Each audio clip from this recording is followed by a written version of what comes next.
Good morning, everybody. I just want to remind you that in the celebration of these Catholic feasts that we have been celebrating, 2 weeks ago was the Feast of the Ascension, last weekend was Pentecost, today the Feast of the Holy Trinity, and next weekend the Feast of Corpus Christi, the Feast of the Body and Blood of Christ, that there is nobody who has greater insight, who has greater knowledge or authority to give a name to the divine, to God, nor to be in a relationship with God, the divine, than each and every one of you.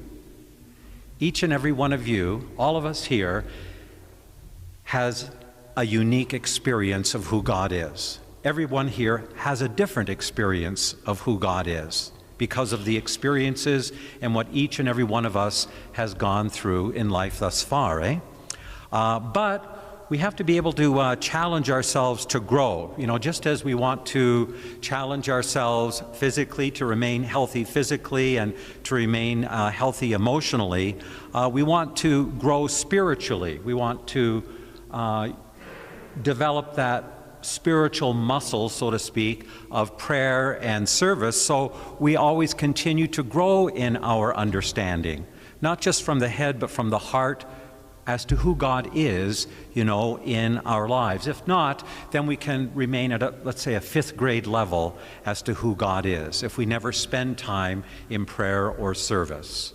So it's important as we come here to celebrate the Feast of the Holy Trinity and these other feasts that we are celebrating as Roman Catholics, that we grow and we nurture ourselves and develop ourselves. So today, the Feast of the Holy Trinity, I think it's more than just, you know, a concept or an idea. It's not just a head thing, although we grapple with, you know, trying to understand who God is. There aren't enough words, though. There aren't enough ideas. And as I say, each and every one of us here has our own experience, our own idea as to who God is. So it's more than, I think, a concept or an idea.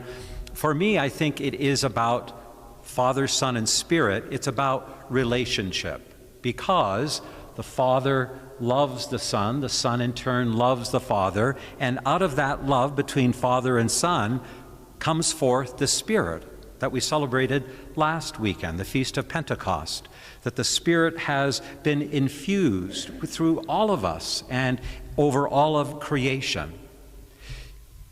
One thing to remember, it's a little side note, and I learned this early on in priesthood. A woman came up to me one time after Mass and said, you know, Father, she says, I cannot refer to God as Father because my own father sexually abused me as a child. And I encouraged her to find that image, that idea as to who God was for her.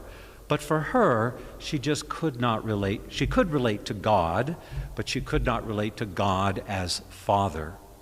And so, you know, we have other kinds of words that we use for the Trinity. God, the Creator, the Son is the Redeemer, and the Holy Spirit is the Sustainer. So there are many words, many contexts. Other people, saints, theologians, philosophers, may have experiences. We read about this in books of theology.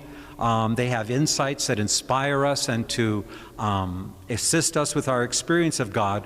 But ultimately, whoever you are, each and every one of you here, with your own culture, your own language, your own experiences in life thus far, good or bad, your own upbringing, positive or negative, wherever you are in life right now, whatever you have seen or not seen, whatever you have felt or not felt, remember, all of us, you in particular, out there, all of us are in this vast ocean of the divine. And I think that's a beautiful thing to remember, that we are swimming in the divine life of God. We're not waiting for God out there on a cloud. No, God is present here, now, within each and every one of us, Father, Son, and Holy Spirit. It's like the little story of the younger fish who encounters the older fish in the ocean and says to the older fish, you know, I've been swimming around and swimming around and swimming around, and I cannot find this ocean that people keep talking about. And the older fish obviously has to teach the younger one and say, the ocean is here. It's all around us. And so often, that's what we do in our spirituality, with God. Where is this God? We might ask ourselves at different points in our lives. This God, we don't have to be running around. No, this God is present here now within each and every one of you, you beautiful people right here in this community of St. Patrick's. So the way I understand the Holy Trinity, as I said, is to be in relationship, just as Father, Son, and Holy Spirit are in relationship to one another. So God, we say, is love. Love is the foundation from which springs everything. Love then should be in everything that we do and everything that we are. But we remember that love is more than just feelings, because feelings come and go. You can say to someone, I love you, and then turn around 20 minutes later and say, I cannot stand you, out of my sight. Emotions come and go, feelings come and go. So love is more than emotions and feelings. Love is more than romance. Love then is an action. So if God is love, then I have to be actively about loving those in the world around me. When I entered the seminary, we had to minor in philosophy in college, and I didn't like that. But what could you do? I had to keep going with it, and we had to take a class in what was called Thomistic philosophy, the teachings of St. Thomas Aquinas, who was the great theologian and philosopher of the day and has laid the foundation for our theology as Catholics. And the professor that we had was Father Otto Schneebeck. Really nice man, but he was a really tough professor, and every week when we went into that class, we had to have memorized definitions for a lot of things that Thomas Aquinas talked about. And the one that I always remembered was love. And Thomas Aquinas said, love is the ardent impulse to fulfill another's highest impulse, meaning the choice on my part is to will the good of the other person in front of me. And the good is God. So I want to fulfill who God is for you in your life, and you want to do the same with me, and that is what, we call love. And if we could do that, I think our world would be a very different place. Remember, that would take a lot of action, that would take a lot of courage to do as well. So remember, the choice on my part to will the good of the other person standing in front of me. Secondly, Jesus, the second person in the Blessed Trinity, Jesus the Redeemer. I look at him as one of compassion. I describe Jesus in this way because of how he was described in the Gospels. If Jesus could ask forgiveness of those who harmed him, who brought him to be nailed to a cross, who tortured him, how can we do anything less of the people who cause us harm in our lives? And that takes a lot of work, that takes a lot of determination, that takes a lot of faith, Compassion. That is how we love.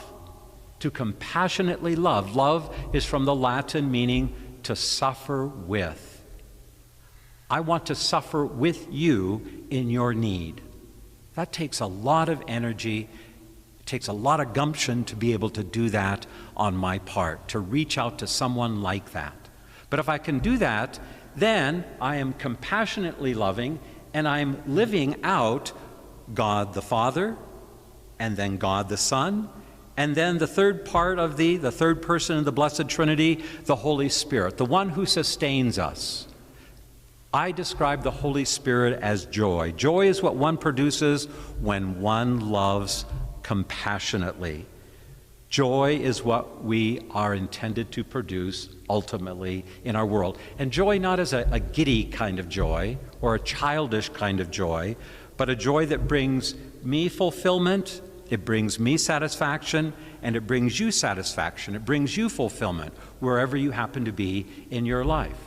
So we try to compassionately love one another in order to bring joy.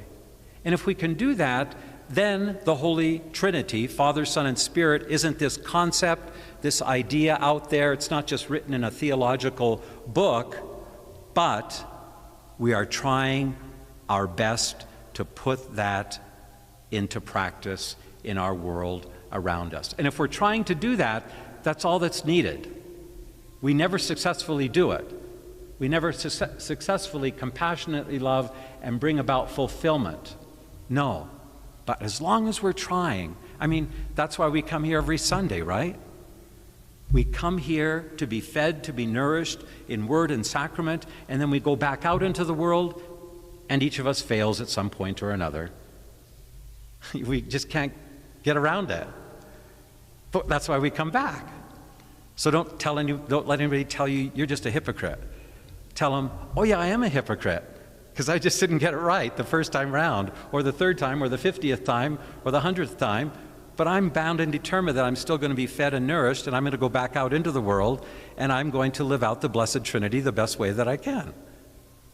Easier said than done, but that's what we do. So the Feast of the Holy Trinity then challenges us to take and grow in our own experience of who God is, and to nourish those seeds that have been planted by someone else in your life, so that you can grow and that you can plant those seeds in somebody else's life so that they can grow. Remember, that is where the divine, that is where God beautifully and rightly belongs. The only place that God really ultimately can be with you, through you, and of you. Let's live that out the best way that we can this week.